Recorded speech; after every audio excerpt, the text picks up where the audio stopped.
Coming to you from the award-winning Final Third Cigar and Whiskey Lounge, PCA's 2024 Best of Leaf Midwest Cigar Bar, Indiana's exclusive Aladino Cigar Lounge, it's the Final Third Podcast.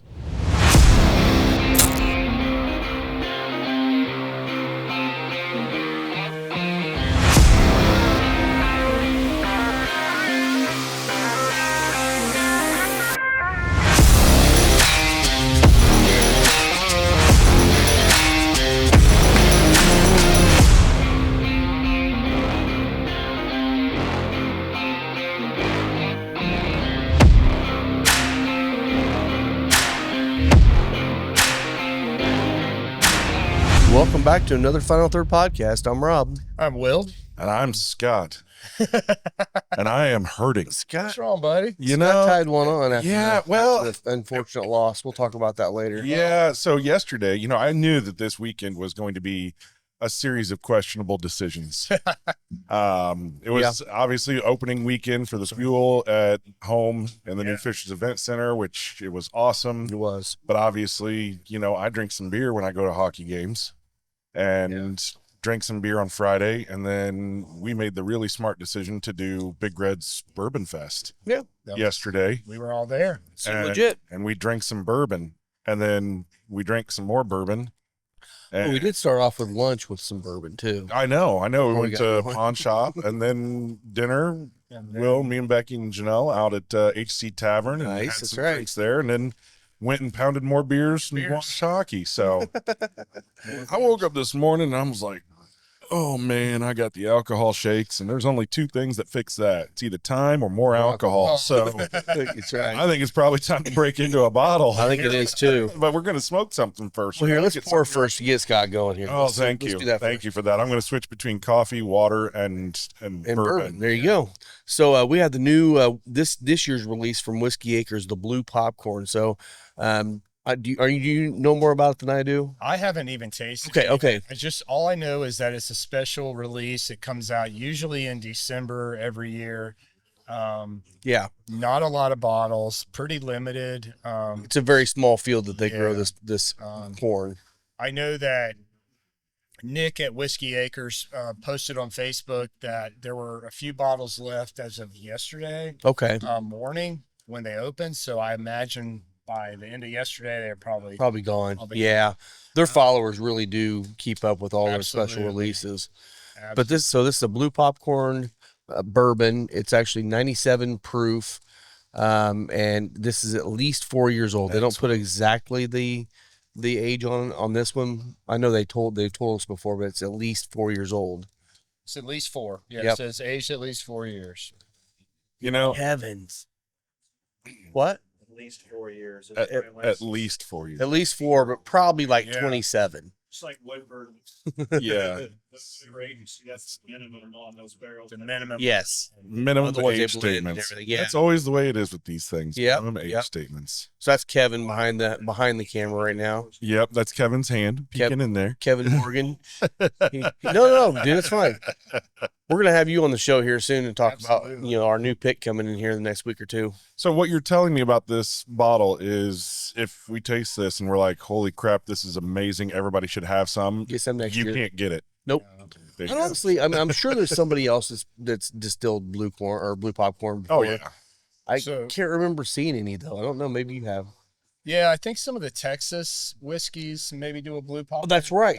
Balcony has baby blue and true blue. Oh, True that's- blue's fantastic. Okay. Yeah, you told me to stay away from babies. So this is coming in. Yeah, this is clocking in at 97 proof, and it is non-chill filtered.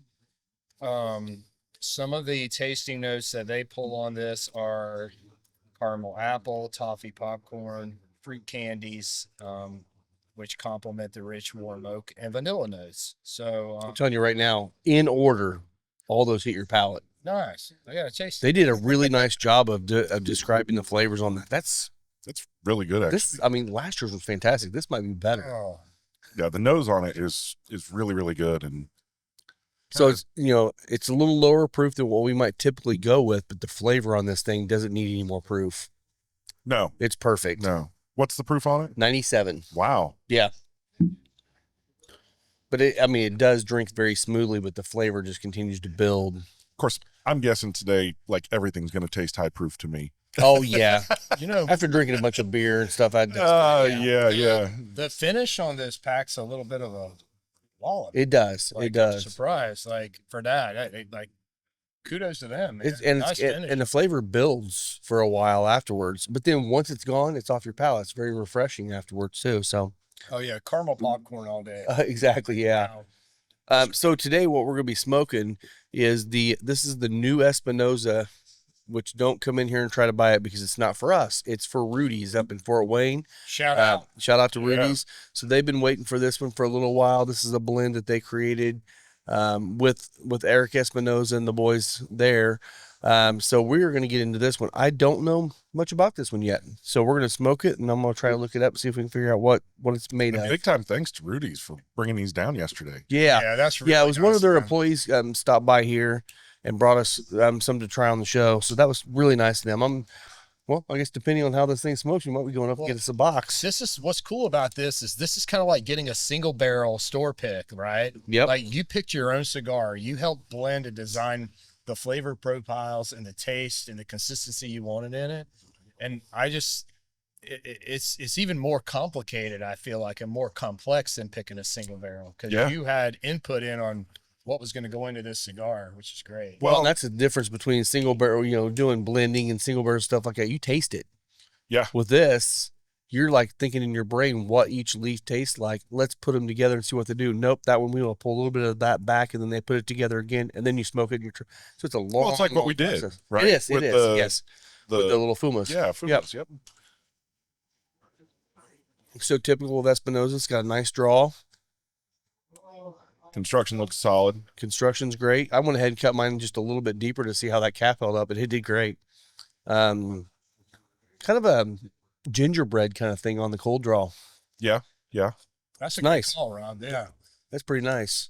Maybe I'm just thinking nostalgic for Christmas season. I don't know, but Could be. it definitely does have that kind of a ginger. It's a mild cold draw. It's not very punchy. It is. It is not. No. No, but it does feel like there's a little bit of pepper on the lips after sipping on it or sipping on it, drawing on it. So I'm anxious to get into this. I know they've been super stoked about this for a very long time. I think part of it was the bands took them for a while to get the bands made. So they actually had an extra, wanted to say maybe an extra year or at least 6 months more on the aging process.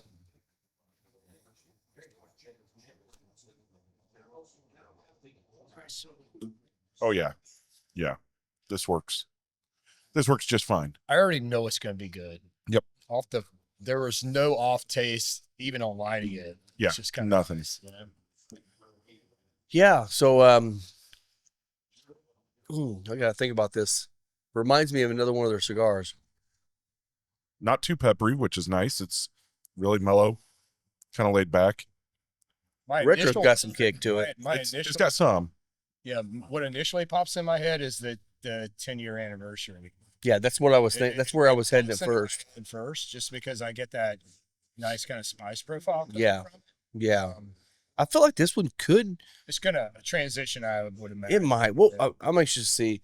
It's actually a really cool band. So it's got a kind of a cartoon picture of Rudy on here smoking a cigar, but it's actually a really well-made band. Look at that. That thing is so cool. It's cool. So they did a great job. One of these days I'd like to get us a blend in here, which we will eventually.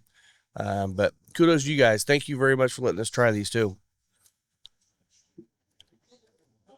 Sorry, I'm just a little slow today. Yeah, I know how it's looking. I literally was just being quiet to see how long it would last.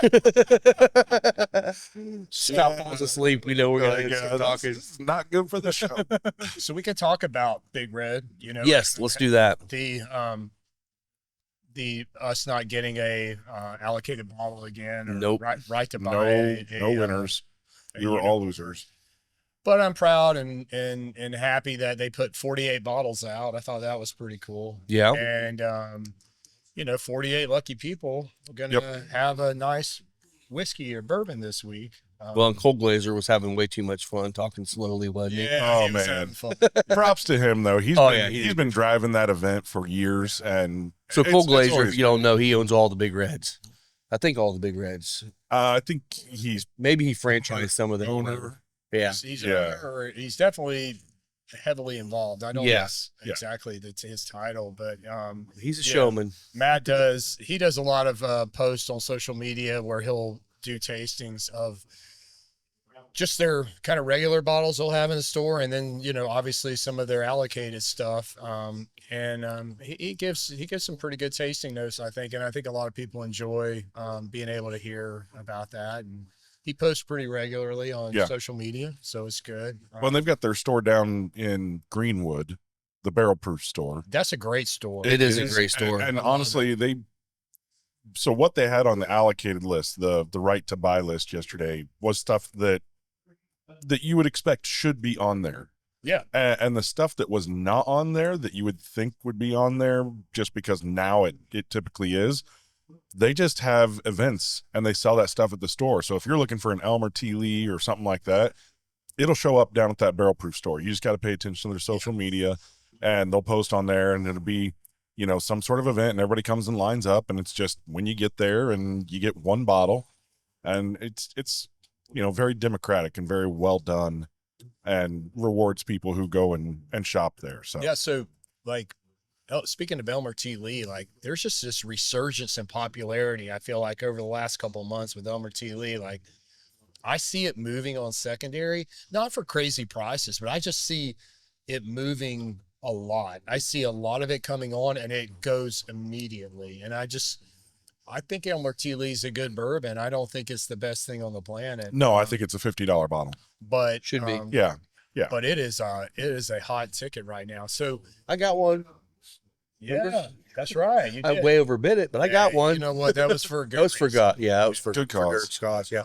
But so I'm interested with Big Red specifically on a couple of bottles. The one we're going to taste here in a little bit, the Old Forester single barrel proof rye. How many bottles of that are they going to have, and where is it going to be? Because I can't imagine this is going to be like at every single store and every single location. It's just not that readily. Which store did you go to get it? I didn't get that one from Big Red. I got that one I picked up at West Clay Wine and Spirits in Okay, Carmel yesterday. gotcha. Yeah, but Yeah, I don't know. I mean, how many, if there are 200 bottles, then, are they limiting the number of stores, or are they just I guess spreading wealth? if you want one of those bottles, I would have, and they were listed with the discount if you went to the event for $79.99, which is a great price. I would go tomorrow morning and try to find out where you can get one. Or even today, right now. Maybe today, right? Which doesn't Yeah, really help good point. since this isn't going to land in anybody. No. Anytime soon. If you're watching this next week, good luck. Yeah. I think this one will go out tomorrow, Monday. Yeah. Oh, good. So, Okay. yeah. So if you're watching this morning, go to Big Red and see if you can get one if you're local. Yeah. Well, okay, so I went back and found the blend on this Rudys exclusive. It's Habano Rosado wrapper, Corojo binder, and then Esteli and Jalapa Nicaraguan fillers. See, I'm a Rosado fan, so that yeah. So, and the funny thing is, I'm with you. I think it reminds me of the 10-year anniversary a little bit. Totally different blend. It's a hybrid Habano wrapper over Nicaraguan binder and fillers. I'm like, that's kind of cool. Well, I feel like as it's starting to burn a little more, I'm getting some nice floral notes in it. Just some, almost like some dried, if you ever had my mom used to press these dried flowers, and you'd have this like kind of dried flower note, like whatever the flower may be. I don't know what to call it out, but it feels like this herbaceous kind of dried flowers that I would smell that someone pressed in a book or something like that. So I know exactly what I would, if I was to smoke this again, what I would drink with it. Okay. The Class Azul Reposado. Oh, yeah, that'd be great with that. Yeah. Yep. Because I totally agree with you. The Rosados, to me, the good ones almost always have some of that floral note to it. And you've got that kind of rosewater sweetness in the Class Azul Reposado tequila. That's exactly it. It's the herbal floral. Yeah. And it's just perfect. And it actually goes pretty well with this. It does. Blue popcorn. Honestly, after the more I sip on that blue popcorn, the more I feel like it's going to go with a lot of cigars. It can go with a mild cigar, a strong cigar. It's going to hold up to anything. Be great with a cocktail. I mean, yeah. Might have to get some more of this. classic Whiskey Acres. You get Yeah. a nice corn note. I thought it was. I agree with you that the corn note is there, but I thought for Whiskey Acres, I thought this was a little subdued. It is. It is. Yeah. I It agree. definitely so if you feels a don't lot. like that, more grain forward. Right. This might be a Whiskey Acres bottle for you. And this one definitely drinks a lot older than what it is. If it is only close to that 4-year mark. Now, if they were to say 6-year, I'm like, okay, I could see that. And it could be 6-year. I mean, they could have blended barrels. Some were 6-7 years old. Some were up to 4, a little over 4. I don't know, but I like it. And I'll be honest, like I tasted last year's. Shout out to Eric Jansen. Eric, Yes. we were having a tasting event at my house last year with Jack Bettigue. Yeah. And Eric brought this in, but we had a lot of whiskey at that point when we tasted it. And I don't think anyone was too impressed because we were all over paladed. We had all had a lot of really high end whiskey, and it was kind of a tough point. It was. Yeah, we'd had But most this is really- from around the world. Yeah. Like, But this is great. This is very good. Yeah. This one. So this is available in Indiana now. This one here, at least until they sell out. But this one is. Do you know some of the liquor stores this is in? If someone wanted to buy a bottle, probably Town Liquor. I would imagine Town Wine and Liquor, right? Yeah, I would imagine Crown. I would imagine Town Spirits will definitely Or Town have Spirits, that's some. what I was thinking Town of. Yeah, will have yeah. Some. Okay. Not sure. you would Noble. Noble has been bought out. Yeah, Indiana Liquor Group got that. Some of the Oh, that's 21st, some of the 21st Amendments will have it. I'm not sure if Rural Inn's getting this or not. Okay. Or if they've got any Whiskey Acres. I'm not sure off the top of my head. It's good. If you see any of the Whiskey Acres products on the shelf, you can't go wrong with any of them that they've released. If you're looking for it and you can't find it, DM me on Instagram, on social media, and I will find out where you can get this pretty quickly. So, Yeah. Cool. So this weekend, our boys made it back home. It was honestly, the arena, they did a fantastic job. Players played hard. Iowa just played a little harder. Yep. I wouldn't say that the Fuel played bad in any one of the games. Giving up 3 that first game to lose in the third period was rough. I don't know if they could have done much more. Those guys were swarming. They were hitting. Second game even showed it. You were talking about Colin getting really chippy in that third period. He was getting pissed because they couldn't get the damn puck in the net. Yeah. And I mean, it was a frustration of the players too, because the Heartlanders were a little aggressive at times. But honestly, I think it's not a bad thing. This could be a rivalry. I think we missed Chris Cameron. You Yeah, know, I yeah. mean, he came His off physical the presence. he came off the bench to protect one of his players. Darby Llewellyn got hit by Powell from Utah in the last game of that series, and it was a dirty hit. It was after the whistle, and it knocked Llewellyn out. I mean, he was out cold on the ice for a solid minute, and nobody on the ice did anything. And you gotta send a message, right? Yeah. It's still early in the season. You can't let people just beat you up.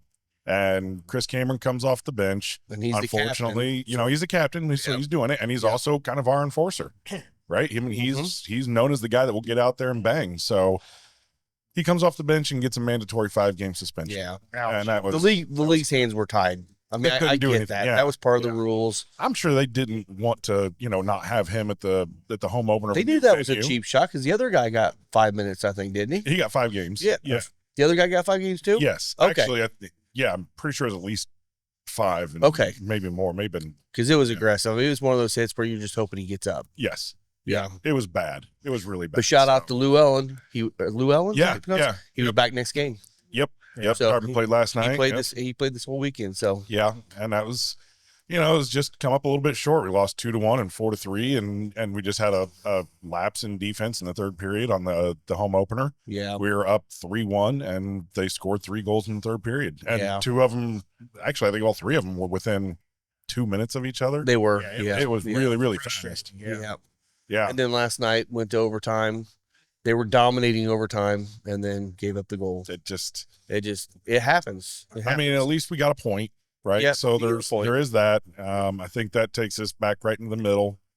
We're back to But- 500. Yep, So- back to 500. So we'll, I'm It's sure early. the boys will keep fighting through and pull some wins. It'll be fun when we're there for the first home win in the new venue. I feel like and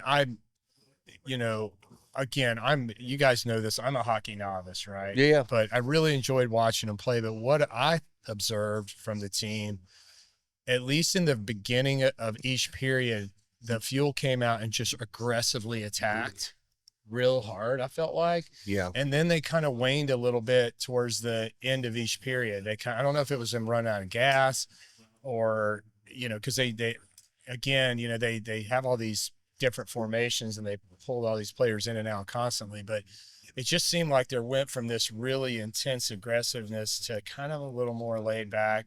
We're playing defense more. I don't know.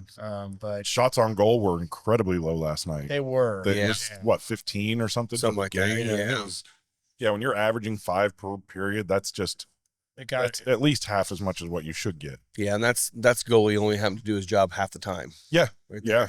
And that makes it easy, right? I mean, and honestly, last night both goalies played well. Yeah. I mean, it's 2-1 game. So, and anybody could have got that goal in overtime. Yeah. Just a chip or a deflection can go in. There were some missed calls last night too. There always are in the CHL. A lot of tripping. It's one of those things you can always tell that you're watching, ECHL hockey, and props to the league because they've been pretty successful. My understanding is on average per team they have more attendance than AHL. Wow. Which is the minor league that feeds directly into the NHL. Yeah.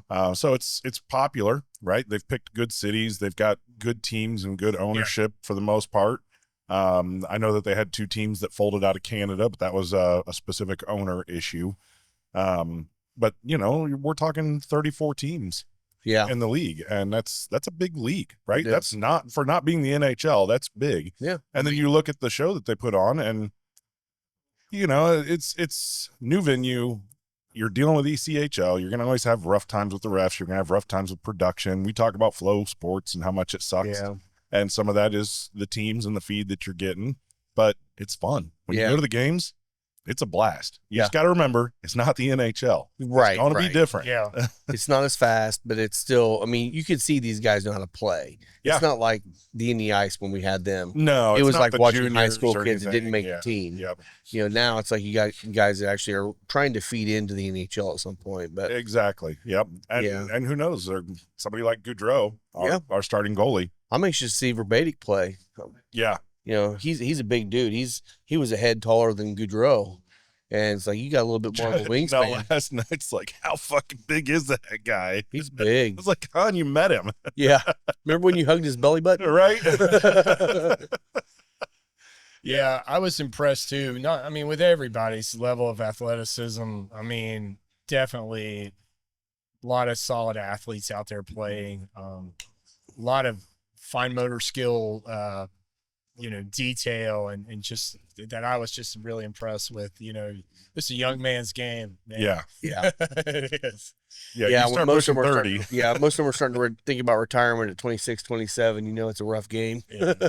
Well, you're getting beat up, man. You are. It's harsh out there. Yeah. Yes. What are we drinking next? Because my glass is empty. Go ahead and jump into the next one there, Will. What do you want? I would suggest we go with This one here? this Old Forester bourbon. Yeah. All right. There you go.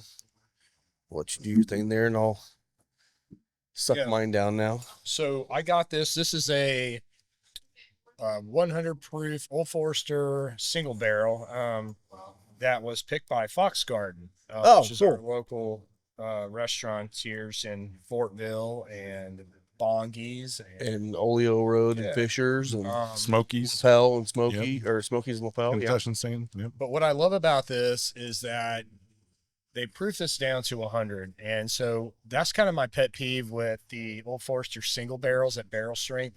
A lot of them come out drinking way too hot, in my opinion. These are usually 4-year whiskeys. That's it. 4-year age state. They don't even age state them, I don't think. But these are usually 4 years. Okay. So the higher proof cask strengths, when you hit a great one, they're amazing. But often I feel like they're too high. A few drops of water. I would say I always like them. I never have one that I don't like. Like you said, maybe add a drop of water, ice cube or something. But you're right, about 1 in every 5 or 6 are just absolute bangers. Yeah. And they do a lot of them. They do. There is They a do lot of picks. of Old Forester picks out there, Yeah. and I'm happy about that. Oh, me too. So that's a good question. I'm not quite there. Go ahead and get him, and I'll get mine in a second. That was a good thing too. Yesterday at Big Red event, did you try the old Forester barrel proof rye they had? We did. Absolutely. I mean, it was great. It was great, but it was absolutely night and day difference from the one that Will Heine and Scott got with Bron Trip. Those were more banana bombs. This was very, very subtle on the banana. This was a lot more brown sugar. It was. It was great. Good. It was very good, but it wasn't as good as the. It wasn't as good as some of the other ones. Here, I'm gonna grab it next. Yeah. So yeah, this one, 100 proof. Haven't did a quick taste. So. Oh, you haven't had this one yet, have you? I cheated. I tasted it at Cigar, and they poured me a taste while I was there, so I couldn't say no. How nice of them. Yeah, you never say no. No. Would you like a taste of that? I turned around, there was a shot glass full of Old Forester single barrel. I'm gonna drink it. Hey, at the Fuel game, they were they had a couple cocktails on tap at some of their carts that were out there in the hallway. Oh yeah. And one of them was the Kentucky Lemonade, and they're using 4 Roses, small batch. And which is fine, right? I mean, it's a cocktail, right? It's a lemonade and whiskey and as floral as it is. I go with lemonade. Yep. And I was like, oh, I might have to try that sometime. And she goes, well, here you go, and pulls out a cup and just pours me a little bit. Oh, I'm like, that never happens at a sports event. They're also in sales mode right now. Oh yeah. Please come back and buy more. Exactly. Yep. So one of our friends, he's going to be on the podcast, I think, in a couple of weeks. Ari. Yep. Ari with his new bourbon tasting app called Lick. Yep. Ari was on this pick with Fox Garden, and Melissa Rift, who's the master taster for Old Forester, accompanied them during the pick. And wow. I think they probably got some nice barrels to pick when you have the master taster. Yeah, that's awesome. So is she the one that took over directly after Jackie left? I'm not sure. I don't know. Well, yeah, Jackie was there. Yeah. Okay, I'm curious. And I like that. I like that they have that role, master taster. Mm-hmm. And like that's really cool. How you like it? So this is unique. It is. It's not what I think of when I'm used to tasting Old Forester. It's off profile of Old Forester. It's definitely more. I get a lot more fruit. Yeah. Yep. It's a brighter banana. Brighter. I don't normally get that in their bourbons at all. Yeah, it's not usually. I get a bright cherry note too. And very cherry, yes. This is almost, literally almost an old fashioned in glass. Beautiful. And again, I feel like they tasted these at cast strength and proof to 100 proof. So yeah, I bet a lot of these notes that we're getting were lost in that you would never know at cast strength. Right. Yeah. Yeah. Possibly bringing that cherry out into it could have been watering down the little bit too oak tannic or something. By the way, with the cigar, I tried to puff early and I was like, well, okay, did that just do what I think it did? Tried it again, and it's got a great little spice now at the tip of my tongue. Good. And I'm getting, starting to get into the second, third. Not quite there. I'm getting there. Well, right. Not like a peppery spice, more kind of like without the I don't know, kind of the bite, the floral side, but cinnamon, but like the tamed, not sharp, just a nice low spice note. Yeah. Yeah. So look, I think they did a great job with this pick. I think it's an excellent representation of what you want when you get a store pick. You want nice balance. You want something that has a lot of flavor. And honestly, a proof point that anybody the masses can enjoy. Yeah. Right? Not just a whiskey geek that's a cast strength. Right. Yeah. What? Yeah. But I think you're right. I think it hits everybody because if someone does want lower proof, they'll cube in it. If you're a higher proof guy, you're still going to enjoy this. It's very viscous. It does what Old Forester does well. I'd like to have a Sazerac with this. Final Third Cigar is Indiana's exclusive Aladino Cigar Lounge. Come to Final Third for a selection of over 20 different Aladino cigars, including the Cameroon, a wonderful cigar with nice light flavors. Make sure and visit Final Third, the Aladino exclusive cigar lounge for Indiana. That would be unique. Yeah. That would be good. Yeah. I think that actually, especially when you look at proofing down to 100. Oh, dude. Think about your tongue right now. You can taste absinthe. Yeah. Just by saying Sazerac. Yeah. Yeah. So you take it down to 100, right, for the proof, and you get a few more bottles. right? It's really giving you a lower price point per bottle because you've got more liquid, right? So now you look at it and go, well, lower price point, we could absolutely make some cocktails. Maybe you come up with a special cocktail just for this particular single barrel. I could see the industry do a little shifting now because boom was happening. Everyone was buying every bottle they could buy, higher proof, better. 152 rigger comes out. Everyone wants it. Grab all you can. I feel like the distillers are going to start saying now, okay, sales are slowing down. We'll create more product. Let's go back and get people back into it. And let's release some lower proof stuff. Honestly, it makes perfect sense for them. They're still going to release their higher proof stuff and it's going to be sold really fast, but it wouldn't be a bad idea for them to all come up with 100 proofers that actually taste really good. Somebody should do a series of named blends. Meaning, okay, if you're Old Forester and you've got all these single barrels that you've done out there, all these picks, and then you come back as Old Forester and say, all right, we're going to now come out with, a series of 16 blends over the next 16 quarters. Yeah. Something like that, or 16 months or 12 months, whatever. Right. And you put a blend together and put a label together and put a name on it. And then you find out what sells and what hits people's palates. Yeah. Right. And now you've got a new product launch. Well, and all these distilleries have people signing up for emails and stuff like that. Why not send out questionnaires to people? Engage your customers, especially during an off season when you don't have releases. I know there's some releases coming out now, but during those off seasons, get your customer base engaged. If I blinded this and didn't know what I was drinking, I'd probably guess it was finished. Really? I think I would. Huh. I'm just thinking about how much fruit like a rum barrel or something, or maybe or even or maybe like I would say more probably like say a sweeter red, maybe. or something. Yeah, I would have said a red wine. Yeah. I say no. I don't know if it would go cab because it's not drying. No, but it's definitely got that red wine kind of sweetness to her, or that's even really good. bright rum. Yeah, that is Maybe very like a good. sherry. Sherry'd work. Yep. Port. I don't know that. No, port might Port's be. got such a distinct It does. flavor. Port might combat the like, flavors and ruin it. Yeah. So we have some at Indiana Small Batch. We have some Green River barrels right now that we're sitting on, and we pulled samples last year, tasted them really good. We just pulled samples from this year to taste them again, but again, like out of those barrels, there were at least 2 barrels that at least I personally felt like were way better proof down to that 100 to 110 range.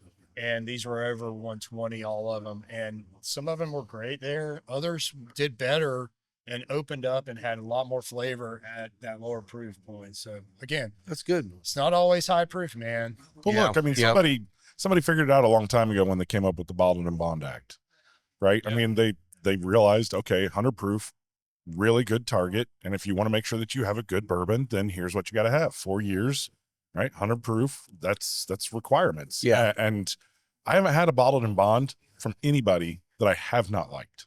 Well, and they were taxed too. I mean, Is that bottle of bond or is that just 100 proofs? It's just 100. Okay, I didn't know if you did bottle of bond or not. Okay. Yeah. But still those metrics were set. They did. Right, for specific reasons. There was a quality control issue because bourbon can be poured into a new white oak charred barrel and dumped out immediately, and it's bourbon. My guess is the only reason it's not bottled in bond is because it could be they could periodically be under 4 years. They could be 3 and some change. And I mean, the only reason I was thinking is maybe they just wherever they're storing that one is not in a bonded warehouse, maybe, or I don't know. I would assume they would have almost all their warehouses bonded, but I don't know. No idea. That's definitely, we don't know what the age is, right? Right. Yeah. If it was, because we know it's a single barrel, so it had to come from one distilling season, or it came from one distiller, and it's 100 proof, so it checks every box except the age. Okay. Right? So there you That's go. it, right? Like, I don't know. Do you have to do anything tax wise or otherwise to get that bottled and bond besides just the bonded warehouse? I don't know. Could be just because it's a single barrel. They said we're not going to maybe bother with the paperwork. Could be. Whatever it is, right? Well, and I wonder if there's a little bit of mindset with people too. Is like if you're kind of a proof junkie and you see bottle and bond and you just kind of look over it, but if you see something that's actually got the proof 100 proof, do you think as much bottle and bond? I think sometimes your brain tricks you to think you shouldn't be trying something. Look, I'm a proof for, but I don't care. Bottled and bond is good. It's a TTB label thing too, right? So I mean, yeah, they are I think the intent a lot of times is when you go into a barrel pick with Old Foresters that you're going to get a cask strength, and then they give you the option to proof them down to 100, and they do that. But so again, I think maybe some of them may not be hitting the 4-year mark. It could be 3 years, 10 months, but that's not 4. Yeah, 3 years, 11. Well, good on Fossgarden, kind of going to catering to their crowd too. I mean, yes, they have bourbon lovers goes in there, but they also have cocktail lovers. They have people that may lower proof stuff, or may just be looking to try something. Good on them to do what they needed to do. Just like Drew Black said on the podcast last week, we are a microcosm. The most bourbon drinkers or most drinkers want low proof. They don't want high proof. Yeah. Right. So, yeah. We're just weird. I think it's like anybody. Right, and they're all wrong. Exactly. Yes. I think it's also like any hobby. Once you get into it so deep, the only way to go is up, and you're going to continue to try things, and your palate gets acclimated, and all of a sudden 80 proof stuff tastes like water because we're dead inside. Right. So everything tastes high. Hell, some of those high 150 proof stuff, you're like, this stuff does not taste 150 proof. Well, I'm sure it does to people that don't drink 150 proof shit. So yeah, everything okay? Oh yeah. Okay. Yeah. I mean, I don't think you understand how much I drink. right.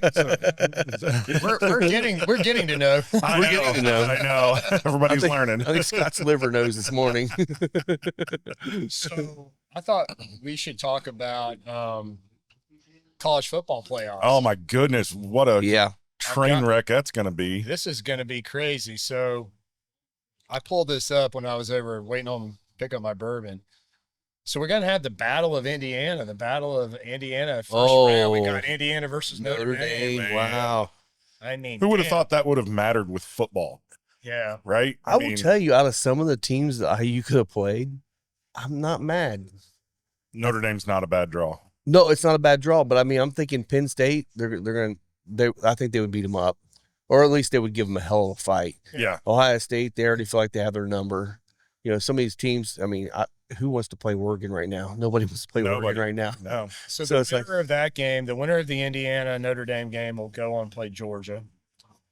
Okay. Then we have SMU that squeaked in and knocked Alabama out, which I Hell, just love. yeah, That's sorry, Janelle. fantastic. Yeah. Sorry. Yeah. Don't roll, Tide. Yeah, SMU is going to face Penn State, and then whoever wins that will go on to face Boise State. And how about Boise State, man? Pulling that number 3? That's awesome. That running back they have, he's I don't know if he's a front runner for the Heisman, but he's up there. Yeah. He's pretty good. So I feel like Boise State was the Butler of football.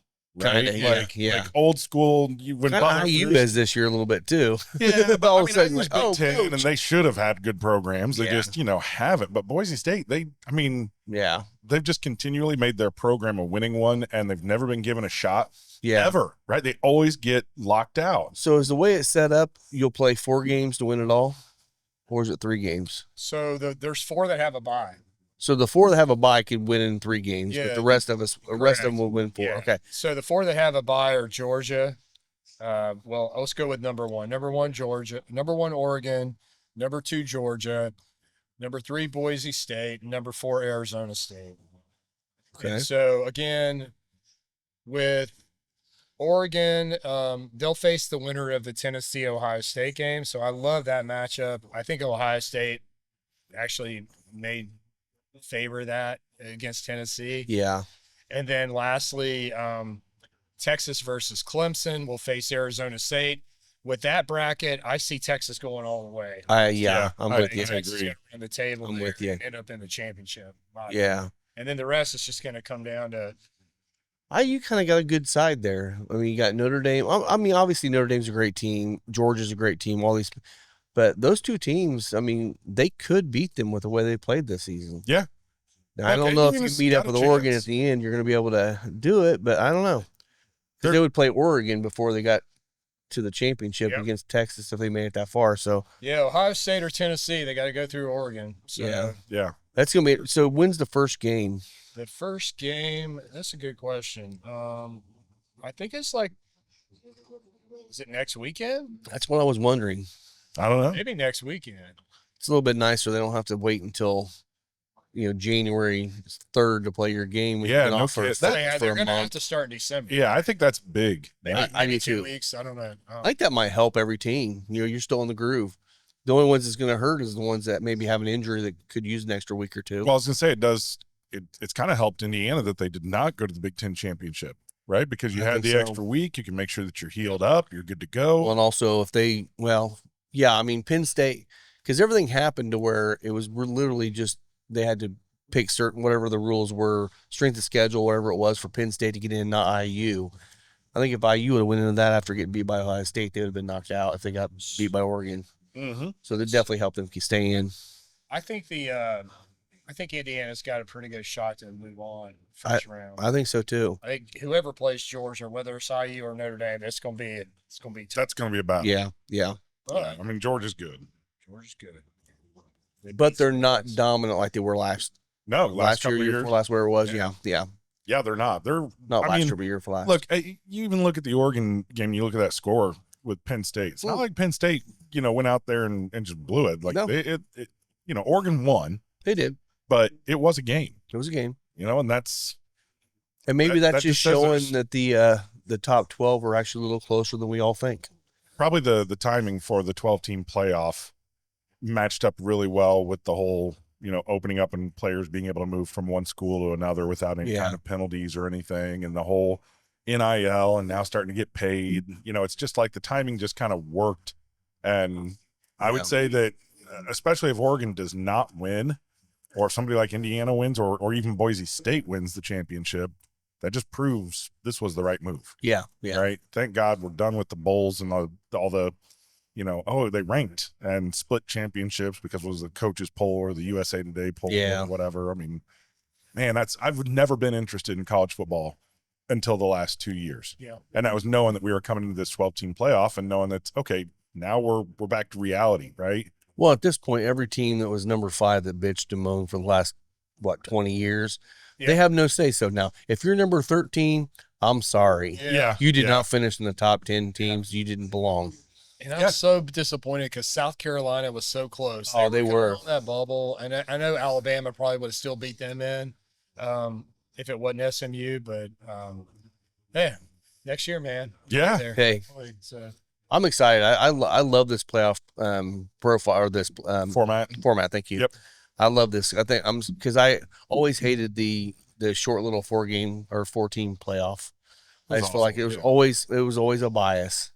Well, there At had least to be, one or right? two It teams was were a bias. Yeah, it was the big, the big conferences. And honestly, there could still be some bias. Obviously, there probably is. I mean, in my opinion, and nothing against Alabama, they're a great program. I don't think they should have even been in the running last 2 weeks. I agree. They shouldn't have been in the top 12, even me thinking about them in the top 12. But they're Alabama. It's Alabama. It's I Alabama. can't wait to build my bracket here. Right? Yeah. Oh, that's what Yeah. we should do. Yeah. 100%. Okay. We got to do that.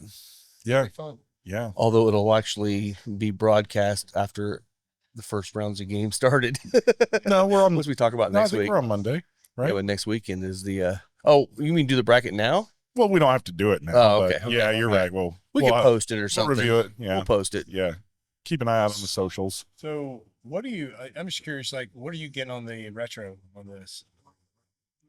Because I kind of definitely picked some definite punch to it on the retro on that.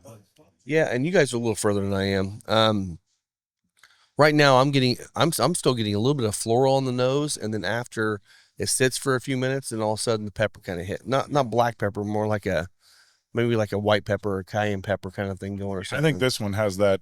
I've talked about it on a couple of the cigars. I can't remember which ones, but the peppercorn blend, where it's like the red, green, white, and black all Yeah, together. there you go. There you I think go. it's more that because I think there's agree. more fruitiness to it. There's more. Yeah. I couldn't think of that. Yeah, Yep. that's good. I like the floral notes when I'm drinking whiskey with it. I lose them, but when I'm not, and my palate's kind of doesn't have the whiskey bourbon residue in it, Yeah. I can pick up those floral notes. So I love that they're there, but they're subtle. So Yeah. they can show up when you want them to, or they can go away when you want them to. Yeah. Mm-hmm. And I still maintain, even getting fully into the second, third, that tequila would work really well. I think so. Yeah.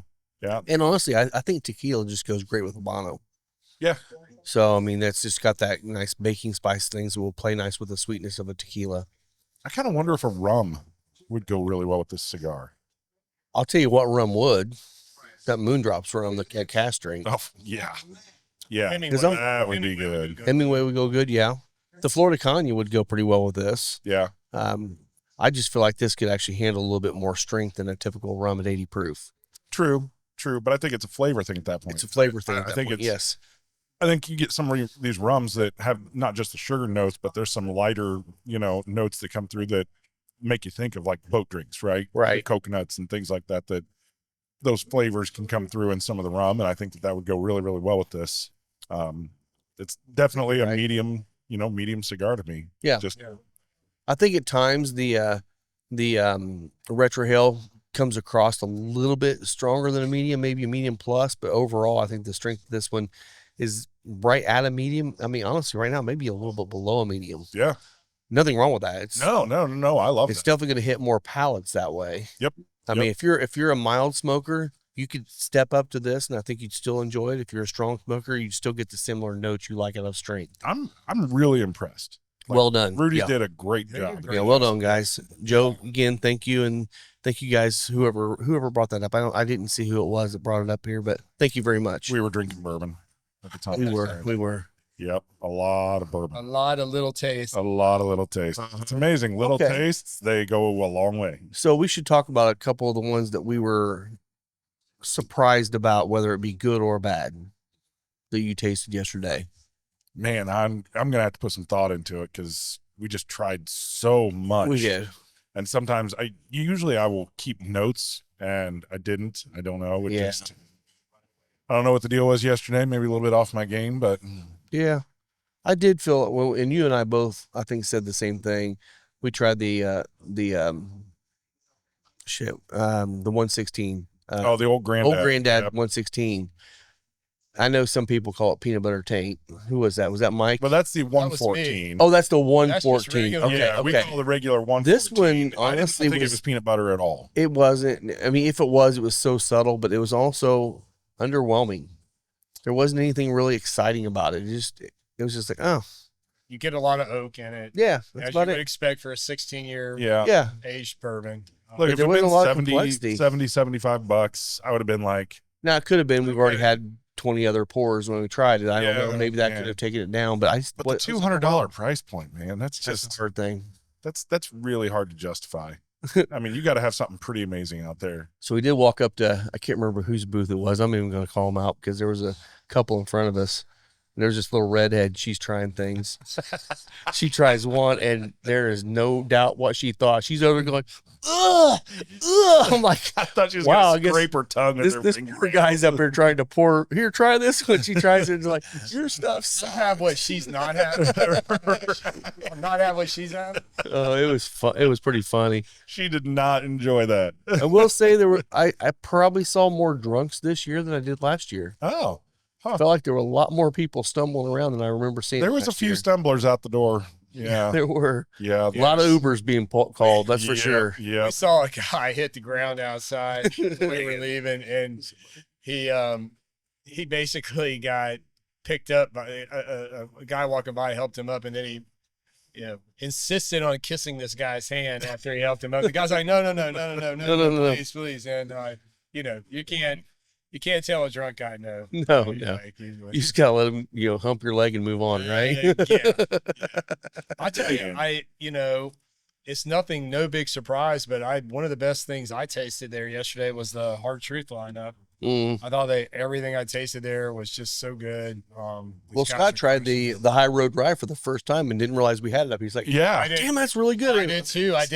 The first time I tried it was yesterday, and I'm like, this is great. Yeah, And we've had it up here for a little while, so. Yep. man. But yeah. I mean, it's just a solid rye. and it's not their 93. sweet mash rye, but it's just a solid rye. 93 It's their proof. sweet mash, right? Yeah. Yeah. Yeah. I mean, it's again, you can make a lower proof that does have all the complexity and Well, and that flavors. was their It's goal with just- that one. Everyone has that one that they want to become a well somewhere. Yeah. That's a Yeah. well, and actually a well made, but also it's more of a well rye, not a high price point. Well, I can't remember what you said it was in the stores. Wasn't it like $40 or something like that? Yeah, I mean, maybe $37.99. 37, yeah, on their sale, yeah.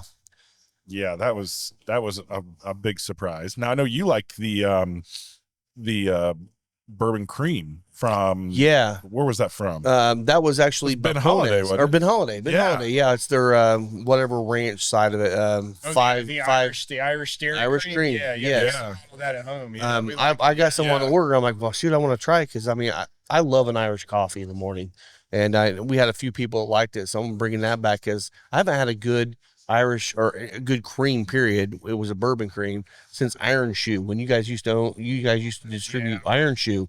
That was one of the best bourbon creams. It was higher proof and great in a coffee. Never had one since that I've liked until this one. So, and what I like about that bottle, it looks like an old timey milk bottle. it does. The stopper and the metal wire, Yeah. lock it in place. Yeah, the Grolsch stoppers or whatever. Yeah, It's a cool bottle. it is. There were a couple, I can't remember the name, but Becky wanted to try some of these flavored whiskeys. And, hey, I gotta be honest. Like there were some that were 60 proof. Yeah. That were great. Now, Oh, I'm sure they were. Were they sweet? Yeah. Would I drink them? No. Maybe in some coffee. But for a lot of people, There was a lot that's of a them up great- there. Great taste on some of those. Yeah, Really would bring somebody into drinking whiskey. right. Now, I was surprised you did not like the 2XO Kentucky Gin. Man, Gin of Kentucky. What do they you call know, it? I'm gonna be fair and just say I need to taste it again because at that point I tasted it late in the day. Okay, yeah, My you've already palate had was some. pretty jacked at that point, but when I tasted it, I just thought it was very oaky and drying. Yeah, But again, I mean, to be fair, Dixon Deadman usually makes products that I love to taste and enjoy, so I don't want to. Yeah, But Yeah. I think a second pour on a clean palate probably is fair. palate fatigue is a real. legit thing. It's Yeah. a totally real thing. You can only go so far, and then that's it. You're done, and you can sit there and drink if you want to and enjoy it, but you're probably just gonna be drunk. yeah. That's about it. I'm trying to think of what else we tried that we really liked. I mean, there were quite a few of them that. Well, okay. So we did stop and we talked to the owner of Traveler Whiskey. He's up in what, Lebanon or Kirkland. Yeah, I don't think even it's know like what that northwest of Indy Kirkland's somewhere. like between, like it's off 421, like you're going to Frankfurt if you're going off 421. Okay. Yeah. And actually, Dirk Offensive has kind of talked to them since I think when they opened, and he's told me, he said these guys are coming along. They're doing something right. We tried them. There was nothing that jumped out like I'm like, oh God, I want to buy a bottle. Right. But you could tell they're on their way. Their stuff is not off putting at all.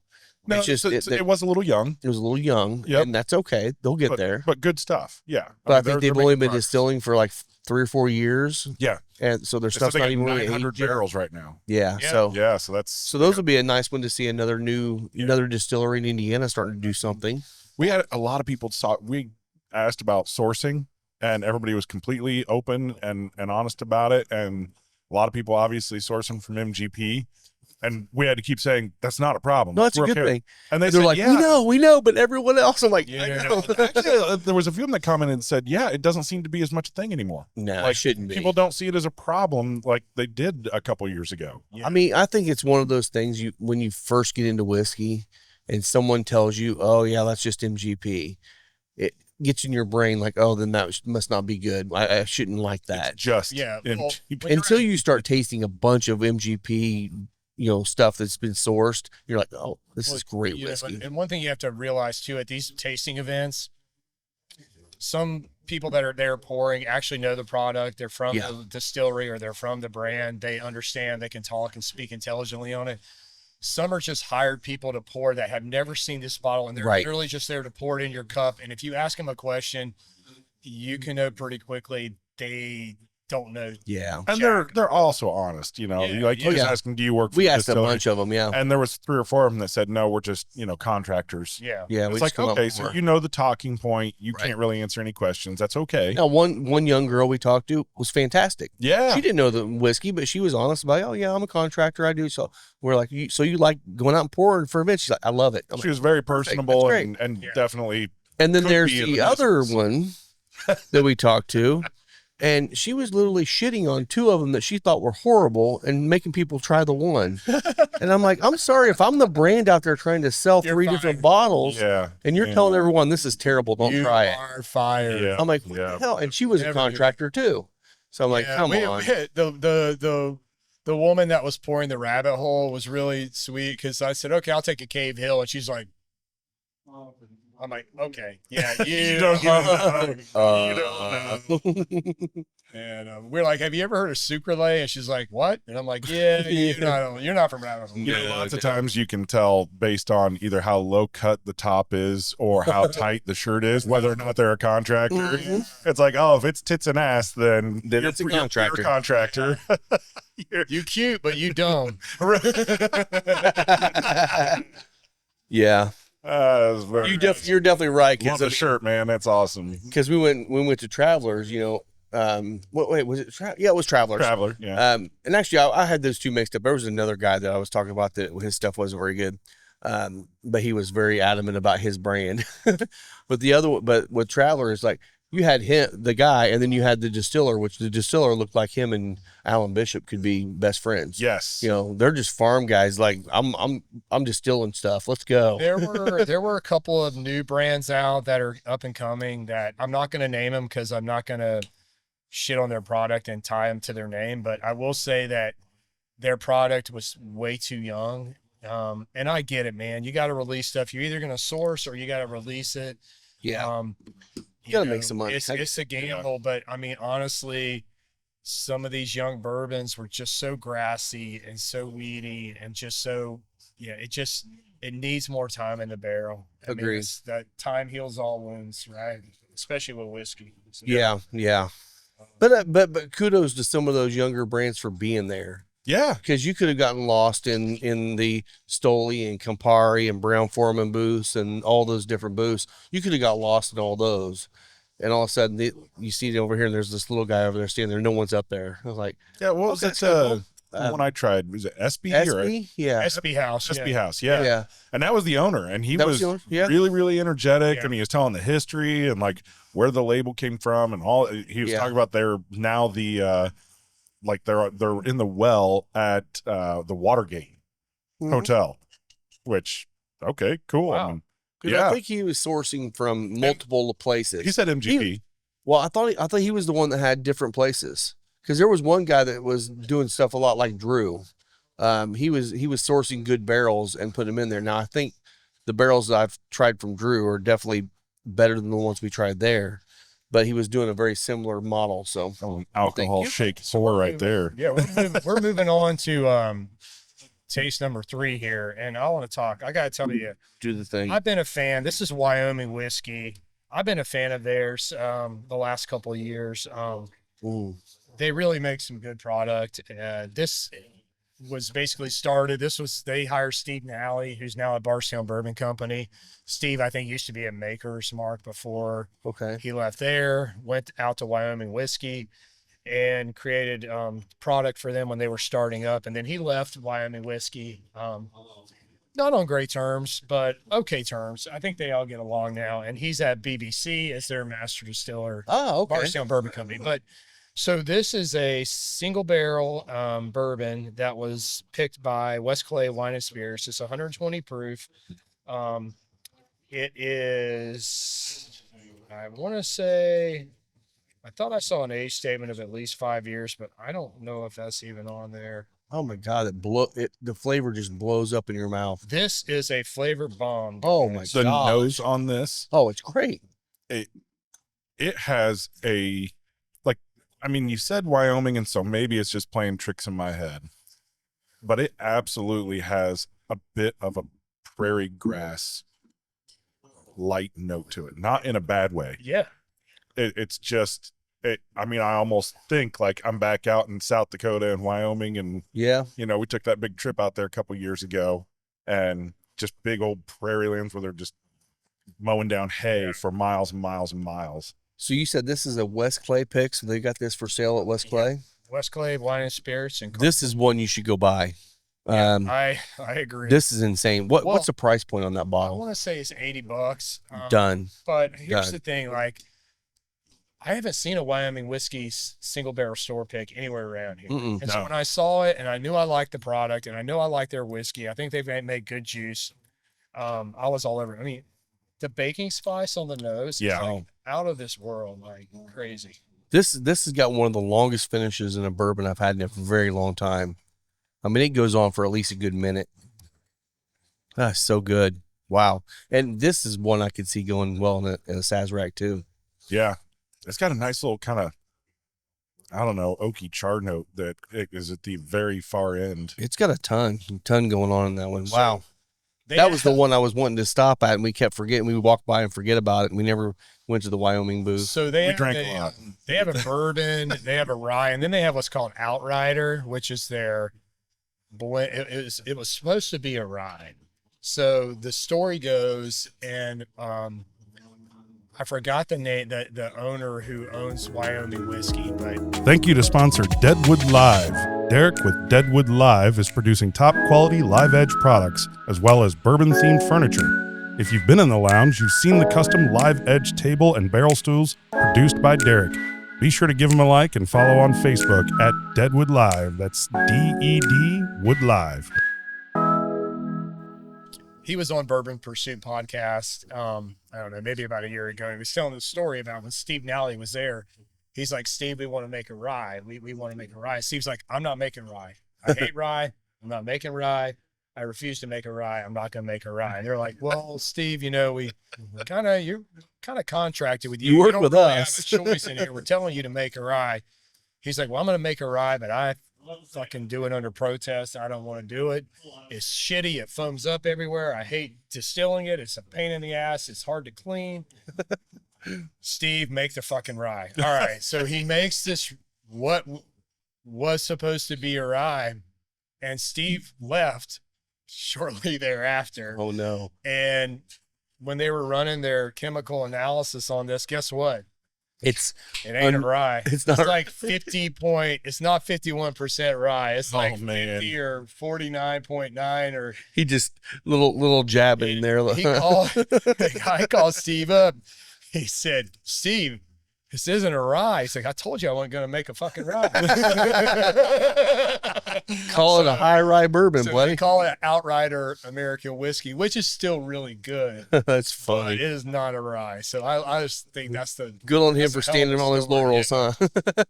That's You know, we did amazing. try a blend yesterday that it had light whiskey in it. And, you know, we hear these terms, American whiskey or light whiskey, things that are not bourbon Right. or straight rye whiskey.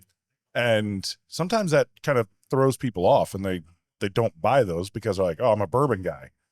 Man, okay, just because it doesn't necessarily follow the exact rules of bourbon, Yeah. and so you call it something else, doesn't mean that it's not good. Yeah. You should be trying these. If you see Yeah. something that says light whiskey or American whiskey on it, Yeah. try it, because Well, you'll be surprised. I always like the people say, "Oh, I don't like bourbon. I like Jack Daniels, like Tennessee whiskey." I'm like, buddy, that's bourbon. bourbon. It's just big Bourbon. Tennessee, bud. Yeah. Yeah. So I'm going to tell you right now, I think I don't normally think of food pairings with bourbon, but with this one, I'm want some barbecue ribs or Yes. some barbecued pork, like a heavy barbecue with this, man, because there's like a mesquite kind of a. There is. I want Texas chili. Yeah, okay. Oh. That would be great too. Oh, Something there you go. with some good substance to it. Yep. So my buddy Phil Bosch, he lives out in Kansas City. I'm gonna just give a shout out to Phil. Shout out to Phil. Shout out. He's got a YouTube channel now called Bourbon for Foodies. So Oh. what he does is he basically pairs bourbon with food, and the guy's got a great palate. I love him to death. So I'm just saying, Phil, Wyoming whiskey. If you can find a single barrel out there, you need to pair it with some food. I'll trust your palate. We should have when we're light on, people here, we should do a Zoom with him. Have him come on and we'll talk about his Oh, he'd podcast love that. and maybe figure out what he's going to be eating with his, and Yeah. we'll just try to acquire that ourselves. I like it. So that'd be fun, because that's one thing we've talked about is, we do a lot of whiskey and cigar pairings, which is obvious. And he has at It'd be his fun to do that. disposal a plethora of Kansas City barbecue because he Oh. lives right in the heart of that. Oh, yeah. So maybe he could freeze a little pack and send it over to us, and we can rehydrate it. You know, they talk about Kansas City barbecue, and if you've never been to Kansas City, you have no way to understand exactly how serious they take their barbecue. There's barbecue everywhere. Yeah. And it is not, barbecue that was made yesterday, or, I mean, it is like when you order it, they've been, smoking it all day, and they slice it right there and just, and that's everywhere. It's not like you're going to a place and waiting in line. Like even when you go to Texas, you're going to a place and you're waiting in line. There's a few places where you can get barbecue all day. Right. But most of the time it's like you're in line, and then when they're done, they're done. They just close the doors. In Kansas City, they don't, because they sell so much freaking barbecue. I mean, every single person in Kansas City, if you don't eat barbecue, you just need to move away. Yeah. You should not live there. Well, it's nuts. I do hear people all the time say, "Oh, I like Kansas City barbecue. I don't like this. I don't like St. Louis barbecue. I don't like Texas barbecue. The Carolina barbecue. Oh, yeah. Georgia, Alabama. They're all different." Which Carolina barbecue? I think they've got 4. Oh, I know. I know. I do. But I love them all. South Carolina. I did it when I was at my last job. I actually used to cover pretty much the entire Southeast, and I flew into North Carolina and drove from North Carolina down through South Carolina, Georgia, and Alabama, and I had barbecue from each one of them. And every one of them was totally different, and every one of them was absolutely fantastic. Yeah, I mean, you get the vinegar, you get the mustard, you get it's the smoke. I grew up in eastern South Carolina, and it's mustard based. Yeah, it's heavy mustard based. But it's not. Love But if you go an hour north, it's all vinegar based. Yeah. So I'm not as big a fan of the mustard base when it's very mustardy, because I don't like mustard that much. But most of them they have so much other stuff added to it that you don't just taste mustard. What we end up doing, like when we do South Carolina style barbecue, at least East Coast South Carolina barbecue, like I'm used to, we'll blend a couple of mustard bases together, and we know the ones we like, and everyone does it differently, obviously. But my stepfather, he's got a great blend where he'll take 2 mustard bases, blend them together. It's just like a hug to me whenever I eat it. It's just like, this is home to me. Like, this is what I grew up eating. Like, well, and you go to North Carolina and you order, they don't have a clue what a freaking barbecue sandwich is. It's barbecue on a plate. You get some bread to wop it up. You get some white bread and some slaw. That's it. And it's like, I looked at it first. I'm like, because that's the first time I ever had that kind of barbecue. I'm like, he's like, just eat it. I'm like, all right. I'm like, damn, that was great. Yep. Yeah, man. Yeah, this bourbon, I mean, it's a pretty punchy bourbon. I feel like the cigar still holds up with it though. It does. It definitely knocked a lot of the spice out of the cigar. The spice and all the floral notes are completely gone. Yeah. No more floral with this, but the bourbon does overrun the cigar in terms of some of those subtle flavors that you're getting. Some of the complexity stuff goes away. The baking spices still pop though, which is nice. And it by the way, it's not bad, right? No. This is a roundhouse kick to the palate. It is. It is. It's a punchy, good bourbon, but really, really good. A lot of going on with it. It's very good. All right. So what else we got to talk about? I want to talk about something. Rob, you want to hand me that piece of paper right up there? Yes. We have not talked about this yet. Oh, yeah. And I want to bring this up so we the did people a little understand. bit, but not to the depth that Lisa would like. Yeah. So these are around the lounge, around Final Third. When you come here, you got your significant other that doesn't smoke cigars and doesn't know anything about, lighters or cutters or humidors or anything. This is so that you can fill it out and hand it off to your spouse or family members or whoever, and they know that they can bring it in, hand it over to Rob or Lisa or anybody else here and say, I need this. Yeah. I need this box of cigars or whatever it is. So if you're listening on the podcast side of it, it's just they're white pieces of paper around here that look like little Santa things on them. Dear Santa. It says Dear Santa. All it is to fill out things that you might want in here so you can hand it off and then your spouse can come in and get them. It's trying to make it easy. It is. And that's things like a lot of spouses don't even have a clue. My husband likes cigars. Well, what kind of cigars you like? I don't know. Why would they know? It's not their hobby. Yeah. So this is a way you can actually get what you want for Christmas. Yep. So just wanted to prop that up because I know Lisa really wanted us to talk about it. Yeah. You don't even have to tell your spouse. You can just leave a note here with anybody who's working here and just say, hey, pick. Give them a couple options when they come in. Absolutely, That way they feel like they're getting you something and you haven't really picked it out yourself. So put your name on it, put what you want, leave it here. If somebody says, what does Joe want? They'll be able to look it up and find it and go. Absolutely, yeah. Yeah, we've been running some box specials too. So we had a pretty good supply of some different cigars in there. We thought we'll go ahead and throw some cigar sales on there. So we got 20-30%, some up to maybe even closer to 40% boxes. So if you need some cigars, and they're all great cigars, they've all sold well here. I just have way too much of them. Yeah. So we're gonna be selling off boxes. If you want to get a box for your significant other, we got boxes of 12 up to boxes of I think 24. Yeah, if you're looking to get something like that, it's a good time to get, because you don't get these kind of deals unless you're going to an event, and most events don't have these kind of discounts either. So I also want to remind everybody out there that Final Third Whiskey and Cigar Lounge has some excellent allocated bottles that you can try and sample here. Yeah. And I've seen some pricing that some people have been posted specifically lately on like the Parker's Heritage cognac finish. Yeah. Oh my God. I mean, there's the prices for some of these 2-ounce pours is insane. Like, you can come here, look, it's a higher allocated bottle. You're going to pay a premium price, but you're not going to pay a ridiculous price for this pour. It's going to be a very fair price. Rob, I don't know what it is here, but I've just seen some that are off the charts high. I think the Parker's Heritage might be 30, around 30. And I'm seeing, you know, Probably double that. I'm seeing double that. I'm seeing triple that. Wow. Yeah. I'm seeing over 100 for some of these. And think about it too, you know, we're in Madison County. We can do full 2-ounce pours. Marion County, legally, they're supposed to only do 1.5 ounces. So you might be getting 0.5 ounce less and paying 2-3 times the price.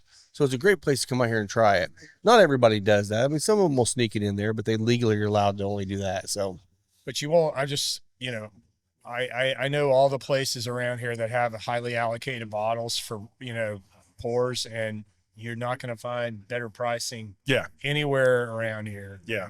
Rob, you do make it very, very accessible for people to try stuff. Well, I appreciate that. That's one of the things I always hated about, you know, you go to a bar and you're like, oh my God, I never see Booker's on the shelf, or I never see the Parker's Heritage, whatever. You know, we got Willet Purple Top up there right now. It's like, you don't ever see those on the bar to be able to try it. And when you're buying it, it's like, okay, that bottle's a $150, $200 bottle, but I'm paying $80-$90 for a pour. I'm like, I don't feel good about that personally. I would rather be able to share it with people that are bourbon lovers, get a good pour. Yeah, it's a little bit higher dollar pour, but it's not what you're going to pay anywhere else. So, but you can try it before you go out and find a bottle that way too. Yeah, I'd say the probably a popular buy for bourbon lovers this year could be the Heaven Hill Grain to Glass series. Mm-hmm. And I've seen them. I've seen a lot more available out there in the stores again now. And it's here. And we got come in and I think they're like $20 a pour. Try it, and and that's for what, they're $100 bottles, something like that. Yeah. So definitely, like, I think MSRP was $120, but I think I've been seeing them at stores for $100. About $100. Yeah. Wow, something below MSRP in the bourbon world. I know. Yeah. I'll tell you, we must be in a decline right now. Well, yeah, it's good for those small people, especially like independent bottlers like Drew with Circle City Whiskey and Pursuit Spirits. I mean, they're getting some great barrels right now at some prices that they can pass on to the consumer that aren't ridiculous. I mean, this good whiskey, man. Yep. So shout out to those guys. You know, hey, they're doing good. Right. And I mean, it's really a good time right now to be a bourbon lover, because we're kind of past, I shouldn't say we're past, we're towards the end of the big boom. The psychosis that everybody had? Yes. Yeah. But, I mean, there's still a lot of stores that still sell stuff for secondary or above. You know what? Just don't support those stores if they're doing that. Unless you really want the bottle for your collection and you're willing to spend the money, that's fine. But capitalism. But I do see a lot of the, like Heaven Hill Bottle and Bond, when it first came out, it was impossible to get. It's everywhere now. It is everywhere. Buffalo Trace, Sazerac Rye, you're starting to see a lot more Blantons and Eagle Rare on the shelves. From what I'm hearing, first quarter, maybe second quarter, you're going to see a lot more of the E.H. Taylor small batch on the shelves. Stuff that used to be on the shelves all the time, but they're going to finally, because they have so much supply of it now, they can actually get it out there to more stores to sell. Does that mean that Buffalo Trace will stop doing fucking green label on their allocated at the distillery? There was an event. Apparently there was an event. One of my Club Marzipan members, Eric Carrico, he goes by Bourbon Sherpa on Instagram. Funny guy, funnier than hell. He was at a BTAC. He was at a Buffalo Trace event.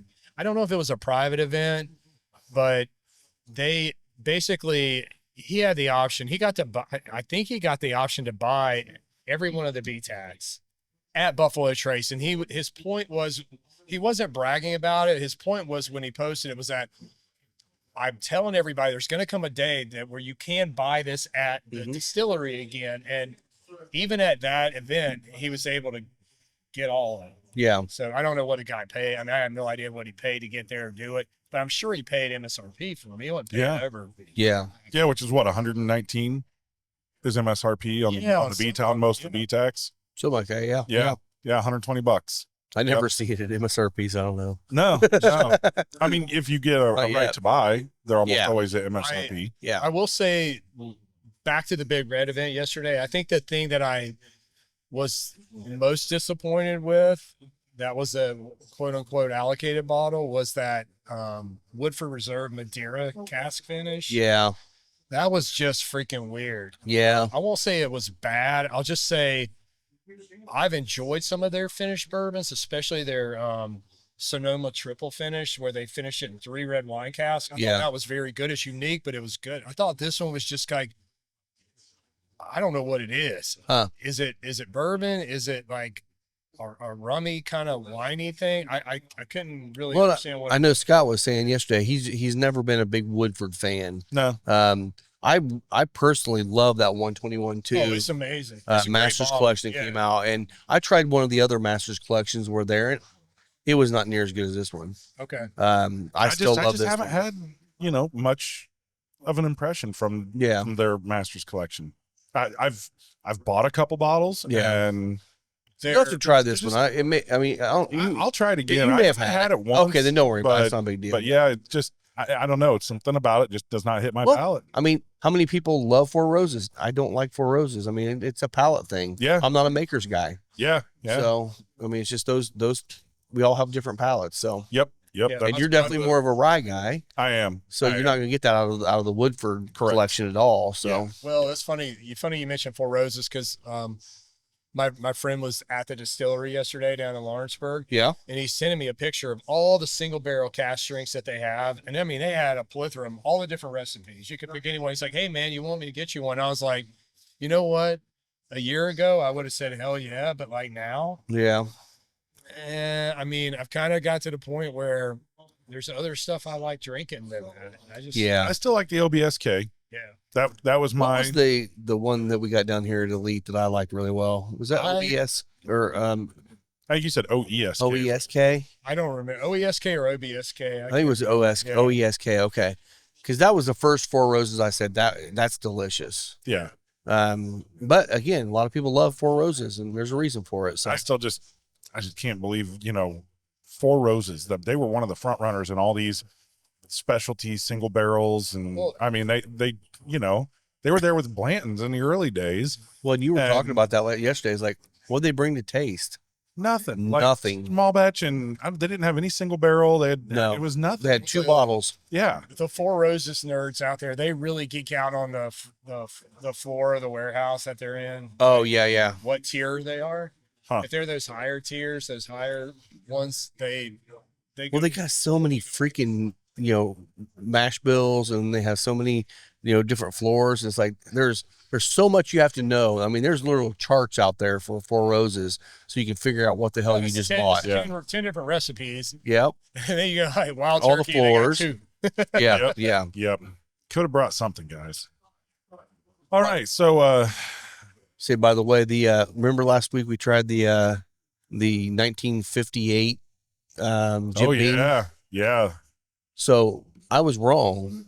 There were 6 bottles that had liquid in them. Nice. So I've not got the other ones cracked yet, but there's one of them in there that should be in the mid to late 40s.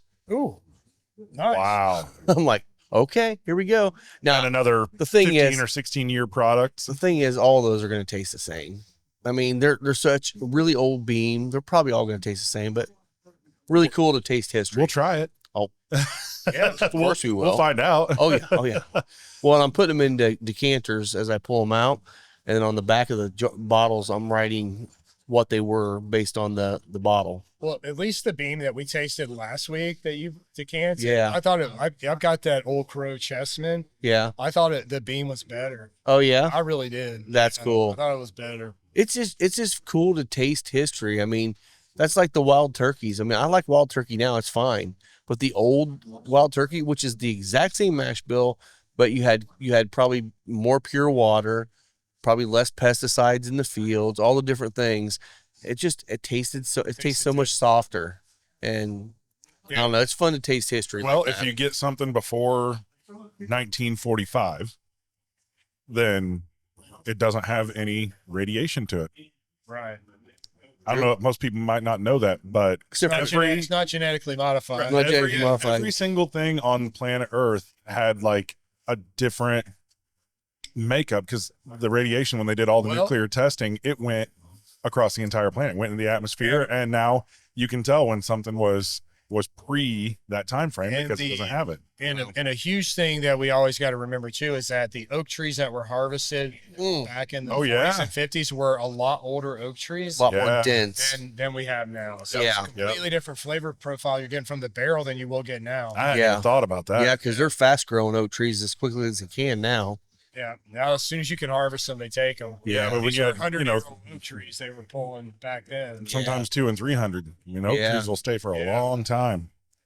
All right, so we do have something coming up. Nominations for PCA Best of Leaf for 2024. And we're not 100%. Hey guys, we're not 100% sure we're actually able to be drawing the second year in a row, but we're going to try. Yeah. Hell yeah. So we'll see. So keep an eye out, because if you get on the nomination list, then we send it out, sharing on all the socials to make sure you get out there and vote, because fan vote does account for a percentage of the score. Well, we're also up for, I think, 5 or 7 different nominations in Best of Madison County too. Oh yeah. So that one's coming out. Hey Lisa, when's Madison County voting starts? Is that January 8th? The best of? I think it's the first end of the first week it starts. You can start voting. We'll share it out there, the link and stuff. Yep. But we're for several different nominations. I think it's bar staff and cocktail. There were several different things that we're nominated for. So we're excited for that, and hopefully we can pull home a couple of those too. Yep. But absolutely. every little thing like that helps. I mean, a lot of people will read that stuff and they're like, "Oh, that's it. Oh, you guys have the best tenderloin, and I'm gonna go get your tenderloin tomorrow." It's like same thing with bars. Yeah. People want to go out, try different things. So tenderloin. Yeah. Speaking of awards, too, just want to give a shout out to the Indiana Bourbon Awards that Dirk Fence runs. So the fans vote the People's Choice Award for the best distillery or best Indiana distillery for 2024. Yep. It's Our Truth. Hey, there we go. Shout out to Our Truth for winning that. I mean, well-deserved, guys. Yeah. With their Sweet Mash series, with the 3 releases you came out with this year, with the Weeder, the 4-grain. I mean, those were just excellent. They were. Yeah. I would say right now probably, and I mean, we all love Starlight. We like Old Fort 55. We like a lot of different distilleries. I do feel like the Hard Truth has probably been the one that's been most innovative over the last year. Yeah. So that was actually a really good call on the voting for that. So yeah, and honorable mention was the ones you named. Yeah, like Starlight, Old 55, West Fork. Yeah, all the ones that we know and we love. I mean, that are local. So hey, everybody's doing a great job. Yes, they are. Keep going. That's the thing. It's like we have a lot of great whiskey in Indiana. You don't have to travel for it to Kentucky or wherever else. There's some great whiskey here. Yeah. We should have about another 2 years or so, and then Moondrops will be going into that that competition. Excited. They will. Moondrops when they get I don't know if they made the top 6 or 7. I think they may have. I don't remember. It's still their sourced stuff. But I think he does distillery wide, whether they're sourcing or not. Okay. I think it's part of all of that. Yeah. Yeah. At least I think it is. Kept asking. For sure. So, yeah. Scott, why don't you grab that last one? I really want to try this. Is that that's the Old Forester Rye barrel pick? Yeah, this is an Old Forester single barrel rye that I got from West Clay yesterday. And I can't wait. I love these single ryes. While you're opening that, Justin's House of Bourbon. I saw that. Yeah. So turns out they are not selling the business.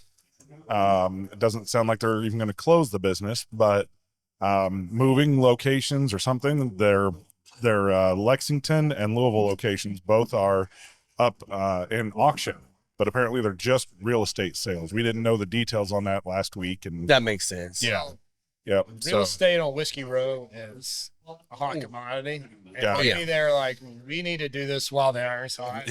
Yeah. And honestly, their place, it doesn't have to be on Whiskey Row. It's a destination, right? It Yeah. doesn't have to It be. could be anywhere. It could be It 2 or doesn't 3 have to be blocks part off of of the- Whiskey Row, whatever. Yeah, it doesn't have to be part of the trail because people are going to go. Yep. So that was some good news. That it was just real estate sale. Yep. Speaking of trails, we've had a guy reach out to us, and he's wanting to do a cigar trail. And so I'm going to help him get some stuff together for that. But we've been talking about that, and I'd be real curious to hear what you guys think out there. If anybody has any comments on this, I think the trail would be good if you had a couple different trails. Have one that's like cigar shops where you can go in there and buy cigars. Maybe you can smoke in them, maybe not. And then cigar bars. I think there should be 2 because, if you're wanting to go to a cigar bar, you're probably wanting to hit multiple cigar bars more than you want to just go to a shop and smoke a cigar. Yeah. And vice versa. If you don't drink, you may just want to go to cigar shops and lounges and smoke there.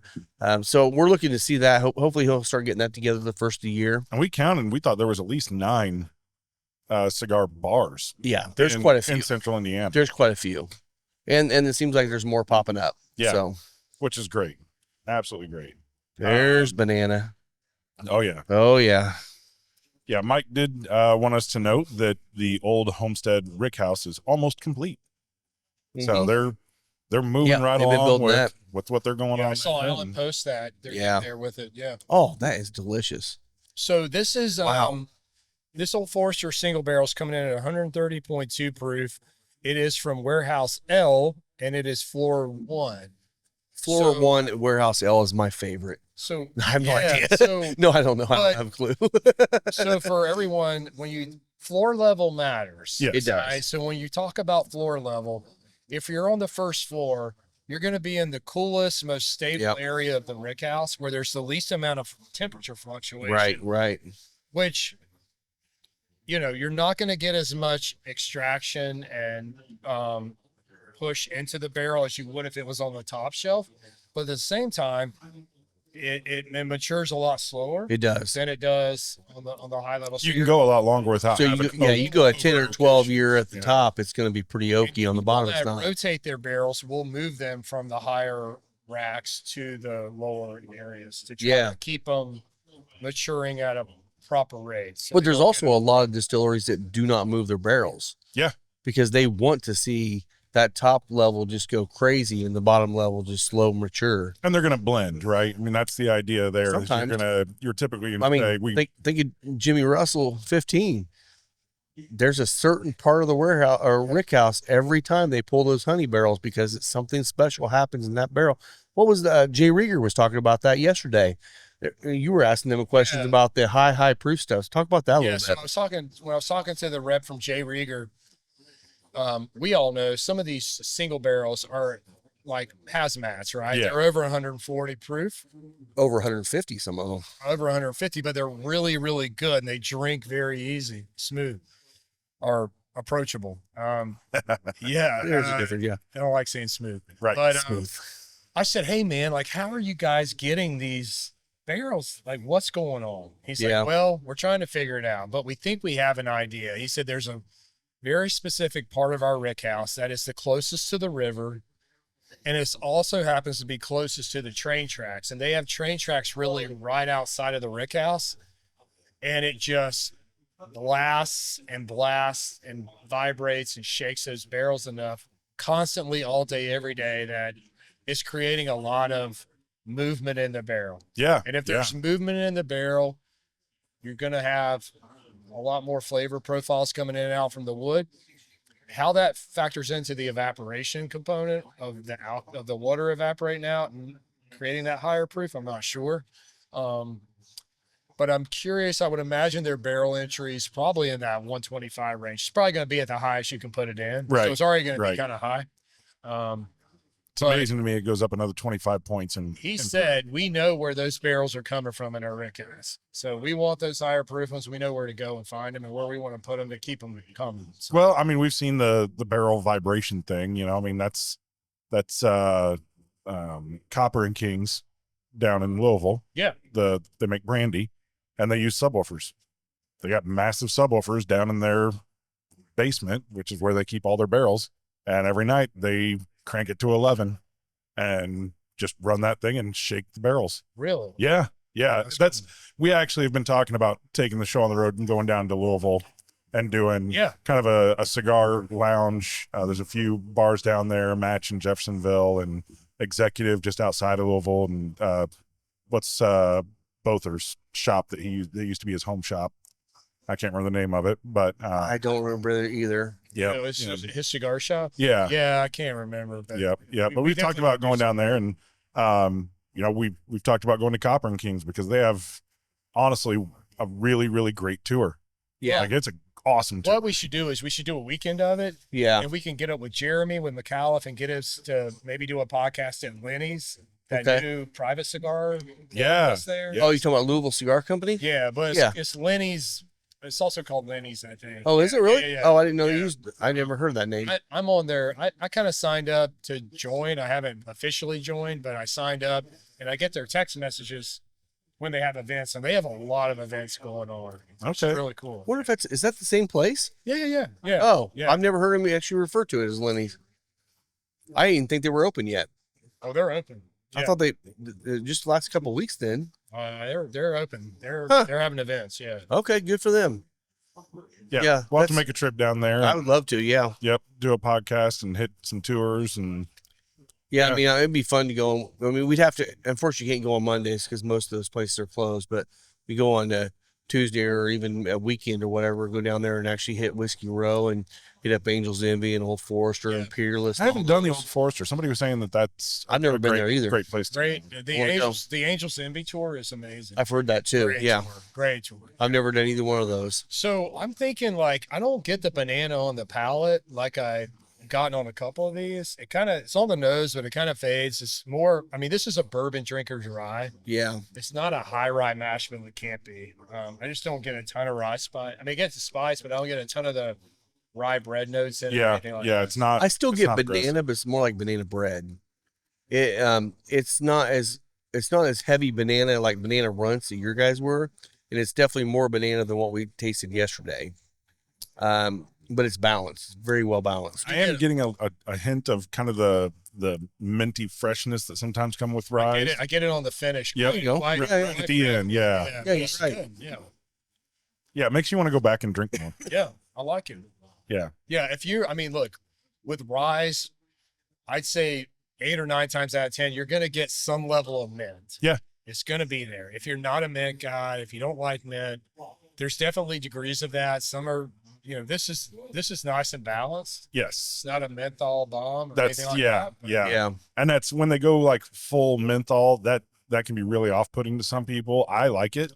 I'm not a big fan of it. Yeah. Personally. But when it's the soft, subtle kind of, Just feels like it freshens your palate. Yeah. Yeah. Yeah. This is not what I call an aggressive MGP 95.5 rye. Right. You're going to get punched. This is probably I guess there's a lot more corn in this mash bill, From concept to creation, Bother Visuals specializes in bringing your ideas to life. They'll turn ordinary moments into extraordinary stories. Bother Visuals is your one-stop shop for all things visual. Be sure to like and follow on all social media at Bother Visuals. Have the final third Christmas party Yes. with the big charcuterie board that'll Yep. take over the whole bar. What are we Yeah. doing? So Isaiah's mom, Sharon, she has never done this before, and she comes out here, the first year we were open. So I'll do a charcuterie board. We're like, oh, cool. What will that look like? I'm thinking a couple of pieces of wood with some stuff on it. No, it was our entire freaking bar. The entire bar was completely covered with charcuterie stuff. And it was so awesome that we've had her come back every year. So she's going to be doing it again this coming Saturday. And it's free. Come in here, have a cigar and a drink, and grab you a plate and enjoy some great charcuterie. I think I don't know what. Honestly, I have no clue what she's bringing this year. She could do something different. It could be very similar to last year, but we're giving her all the artistic rights to do whatever the hell she wants to because she's awesome at it. That's great. Will we get a chance to see our buddy Isaiah? Maybe. I hope so. Yeah, I hope That'd so. be nice. Yeah, haven't seen you. I mean, this is haven't seen you in a while, bud. this You is need to the get out here. busiest time of year for him too. I know. being a pastor. Yeah. Yeah. There's a lot of events. Yes, a lot of events coming up. So yeah, Isaiah, we want to see you. Wear your scally cap in here and get your butt in here. We know you have a plethora of Oh yeah. scallies. No. He's Scullies, whatever he's they got are. the big flat bill trucker caps is what he wears he because does. those are way cooler than scallies. He'll wear They are brown not. hats, trucker They're hat. not cooler. They're not cooler. Put up a top flat bill on your hat. Come on. Come on, man. People start wearing that. I was like, you know how dumb you look? Really, really dumb. They are not my jam. I can't. I definitely don't want to even try to pull those off. No. Now I will say, I've been wearing this branded Bill's hat a little bit more lately. That you guys Yeah, gave me Indiana. for Indiana small batch. And he has These are awesome hats. This is about the only ball cap right now that I enjoy wearing. Yeah. So Yeah, maybe we could get some from Indiana Small Batch and do some giveaways yeah, if we ever have an event here. that'd be great. Yeah, I mean yeah. that's something we ought to think about doing. If you want to do this, maybe the first of the year or whatever, we could do a Indiana small batch tasting and taste through all your lines. That'd be great. You know, get it. You know, Whiskey Acres and Old 55 and Ooh. words. Circuit City. Jay Do Mattingly. it in conjunction with the High Bank release. Yeah. Yeah, Well, yeah. Well, we're that done. meeting's happening. We're hopeful. Yeah, Hopefully Good. for them. Yeah. it's not a done deal, but hopefully Who that. am I missing? I said God, I'm missing somebody else that they distribute. That you guys distribute. Amplifier is one of them. Amplifier, And we do have the Desnuda, amplifier- tequila. We had Desnuda. There, you guys. What I was thinking of. We have the Desnuda tequila here too. We have the Amplifier vodka and gin. So we're gonna be trying people out on that and see what they think about those. Similar price point to Tito's, really on the vodka. Not sure about the gin on the difference between any of the other ones. It looks the thing I like about Amplifier is that it comes in a really sexy model. It looks like a premium product just from the packaging. So the packaging on it's great. And It's also a very clean product. I think they tout the what is it they tout? Steve always tells me this. Like it's all natural ingredients, no additives. It's kind of like Desnuda, where it's yeah, where it's very clean. Yeah, I mean, you know, every vodka company has this Oh, million distill, triple, quadruple, mazillion distill thing. All right, whatever. It's all fucking vodka. it's vodka. You know, vodka Yeah. Yeah. sucks. Neutral So grain guys, spirit. It's just Vodka having- sucks. I'm gonna say it. It's made to be mixed with something However, else. if you're gonna drink vodka, drink Amplifier, please. Yes, yes. And if you are like a vodka tonic or you like a martini or something like that, and you want to ask for it, just ask for it. We'll put it in there. Yeah. And we'll probably be asking people to try both anyway, because Lisa tried the vodka next to Tito's, and she's like, I like this one way better. I'm like, how would it blend? She ended up making I think she made an espresso martini, and it was So- great. It and- worked perfect in it. So And I'm sure you're using it for your super dirty martinis. Yeah. I haven't yet because I'm waiting to get my brine back in again. I used all my brine. And with the Desnuda tequila, it is USDA certified organic. So you know that everything that went into making that tequila is a clean,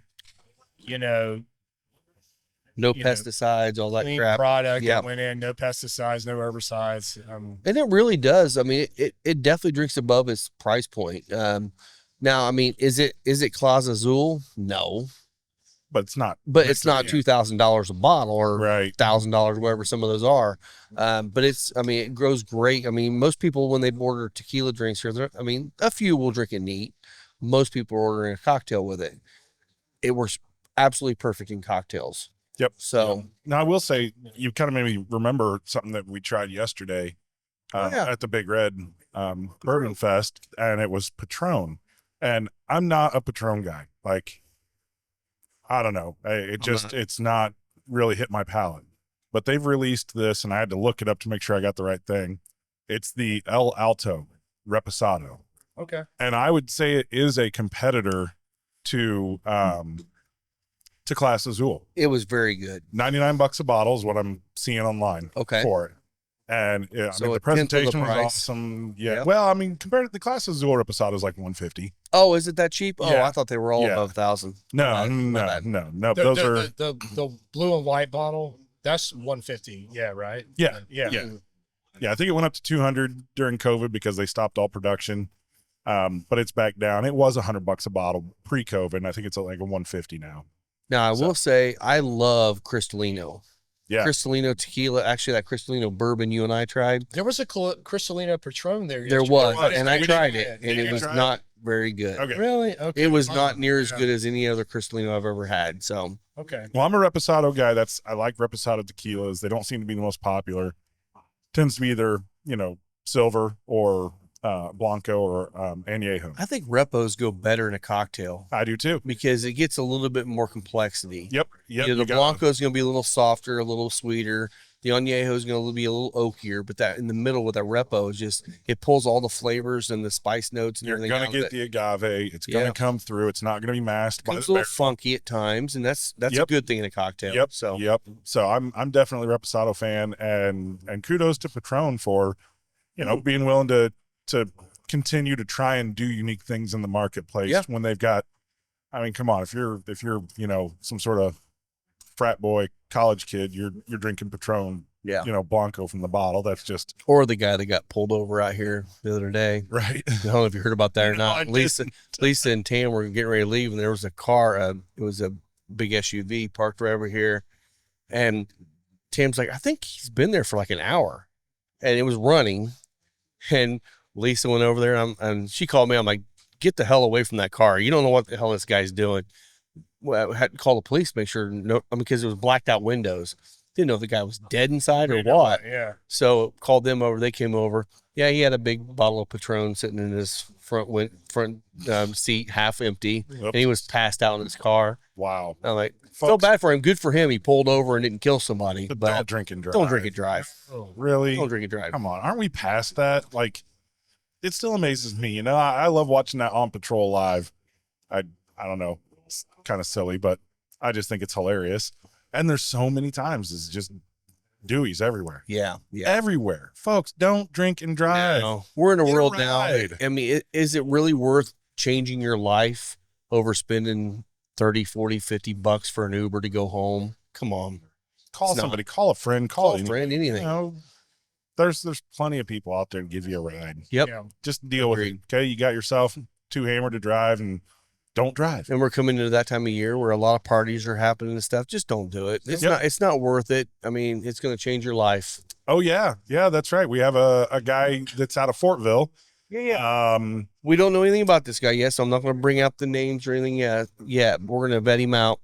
It's actually a guy here in Fortville. He's just an older guy that doesn't have anything to do, and he literally takes tips for rides for drunks. yeah, And I'm like, perfect. We could use that out here. I don't know how far he'll drive, but it sounds like he'll do whatever. So we're going to actually talk to him and vet him out a little bit, and then you may have an opportunity to get a ride from here to wherever you're going. So yep. thank you. Yep.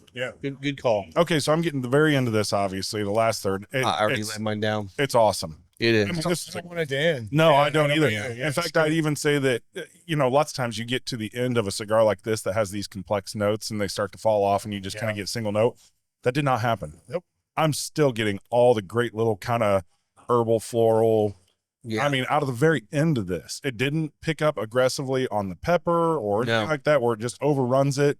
I'm amazed that they were able to maintain this level of complexity throughout I the feel like entire it cigar. went in opposite of a lot of cigars. It started off stronger and it actually slowly got milder as it went. Because I didn't get a lot of the pepper, although it could be the higher proof, last two higher proof bottles we've tried Could be. may have actually knocked the spice down, but I don't think so. Try that one. Try the Old Forester single barrel. The bourbon, yeah, grab you a glass. Yep. Actually, you'll have to try a couple of these. I think you'll like them. Yep. All right, guys. All right, guys. We're we're pushing. We're All right, we're doing good. yeah, All right. we're doing real Anything good. else we need to talk about coming up? Talked about charcuterie. Yep. And we will, as we get closer to Christmas, that last week, I'm sure we're going to blast a few specials out there for those last second buyers. It'll be similar specials to what we had for like Black Friday. So we'll definitely have that out there for the people that are like us that don't always shop, 3 months ahead of time. I do pack think up your that stuff. next Saturday is the Rural Inn right to buy event. Okay. So good luck to everybody. If you've spent enough money Yeah. at Rural Inn and you get selected in that group, I hope you get something nice. Mhm. Good luck. Yep. I'm sure There'll he's be got a lot of good that. ones. Yeah. It's coming into the season. Yeah, it's happening everywhere right Yeah. now. I think Total Wine had an event yesterday morning for their Grand Reserve members across the nation, and everyone was camping out. Like, people still camp out. I don't go chase them anymore. There's so much good new stuff out there. I've never liked standing in lines waiting to hopefully get a chance to win something. I think I did my last right to buy, other than the Bourbon Fest, which I don't go for the right to buy thing. I go because it's a fun event. There's It's a lot yeah. of cool things to $40 taste. Yeah. Yeah, and you get to try new stuff and Hang out with people. I mean, that's it. It's just a good time to go out. that and was drink what's with kind of friends. fun. You and I walking around yesterday, and I know you and Chris and Becky were walking different directions from us a lot of times. We had a ton of people that knew about us from the podcast. Yeah. And knew about us from coming in here in the shop. And I'm like, that was actually kind of cool to see both of that happening, where people are kind of listening to this. So thank you guys for stopping us and talking to us at the Big Red event. It was a really good time. Very well done. They always do a great job. Yeah, I was wearing my Fuel jersey, but I think next year I'll wear my Final Third podcast shirt. There you go. Yeah. Yep. We should do that. Yeah. So something else coming up, sometime in the first quarter, I'm going to do the Cigar 101 again.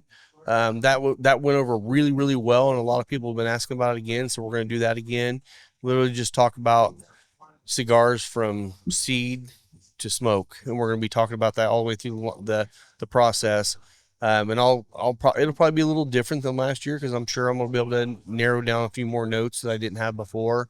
So that'll be fun. It's more of to me, it's more of a, here's some presentation and let's talk about it. It's not just a class to learn. It's more about interaction between us, so we can talk.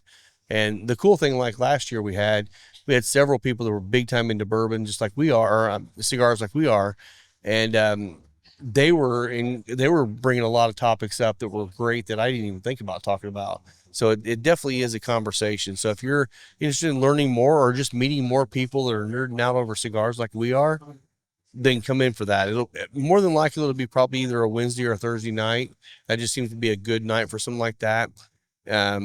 I think we had almost every night we had 15 to 25 people show up last year, which is great for something like that. Usually you get 4 or 5 people that are the nerds and no one else comes.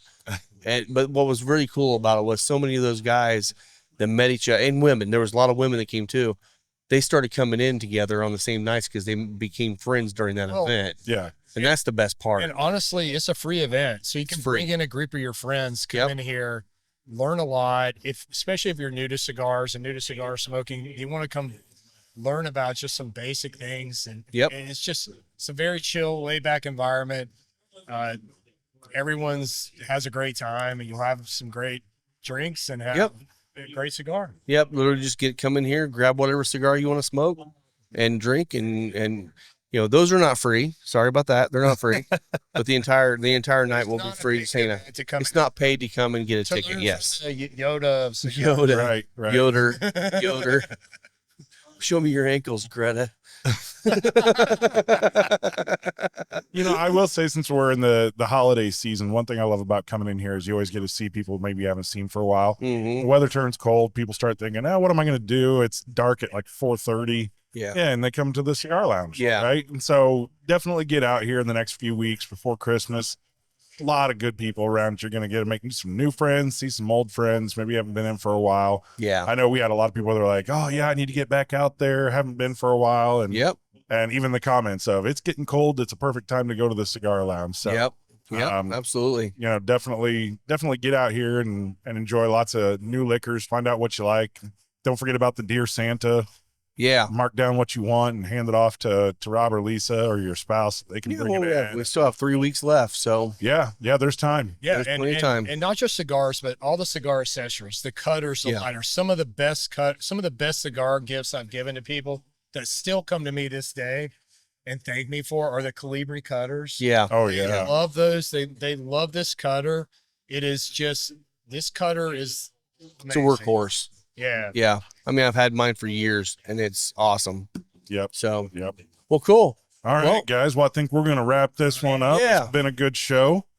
And looking forward to seeing everybody out here. Yes. They can find me at Scotty D Smokes on all the socials out there. You can find me at Cocky Wolverine on Instagram. You can find me everywhere, Final Third Cigar. So thanks again for listening, guys. We will see you next time. And Rudys, good job on the cigar, buddy. Way to go. Cheers. Cheers, guys. Cheers.